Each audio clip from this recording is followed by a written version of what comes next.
আসসালামু আলাইকুম। মূলত আরেকটা বিষয়ে কথা বলার জন্য কেউ সামনে আসলাম।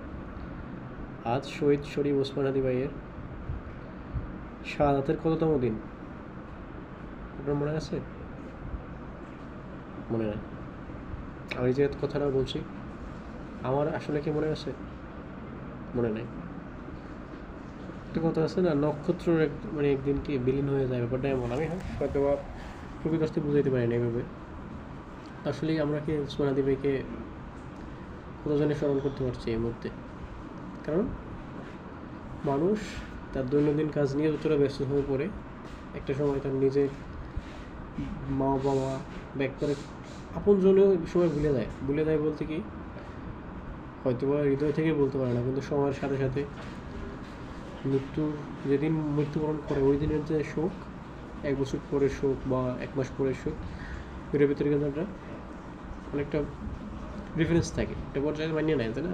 হয়তো বা সবাই একদিন মারা যাবে, এই ব্যাপারটা মানিয়ে নেয়।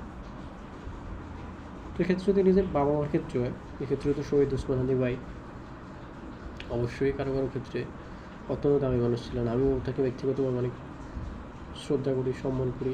মহান আল্লাহ তাআলা তাকে যেন জান্নাতুল ফেরদাউসের উচ্চ মাকাম দান করেন। আর আলহামদুলিল্লাহ তার খুনিদের বাংলাদেশে মানে প্রেরণ করা হয়েছে হয়তোবা, দেখলাম।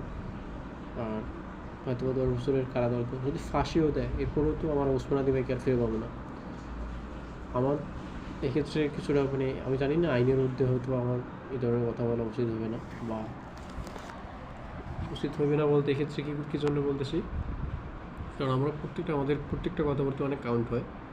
এক্ষেত্রে আপনার কী বোঝাতে চাইছেন অথবা আপনার যে ভিতরের অবস্থা কী, এগুলোকেও যাচাই করে না। বলছি কেন, এটা জবাব দিতে দিতে একটা সময় সব কিছু শেষ হয়ে যাবে। আমরা তো ভীতু প্রকৃতির মানুষ। আমি পার্সোনালি আমরা অনেক ভয় করি কী জন্য? কারণ আমার ওসমান হাদি ভাইয়ের মতো ওই লেভেলের সাহস নাই যে একবারে সব কিছু ত্যাগ করে জীবন দিয়ে গেলাম। ওই লেভেলের সাহস এখন পর্যন্ত হয় নাই কি জন্য?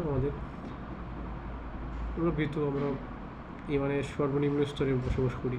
আল্লাহ আমাদের প্রত্যেককে শহীদ ওসমান হাদি ভাইয়ের মতো আমাকেও ব্যক্তিগতভাবে আমিও দোয়া করি। ভীত জীবন নিয়ে আসলে কিছুই করা যায় না। আল্লাহ যেন আমাকে প্রকৃত অর্থে সেই সাহস দান করে, সেই শক্তি দান করে, যে শক্তি অন্যায়ের বিরুদ্ধে মাজলুমের পক্ষে কথা বলার যোগ্যতা রাখে। সবাই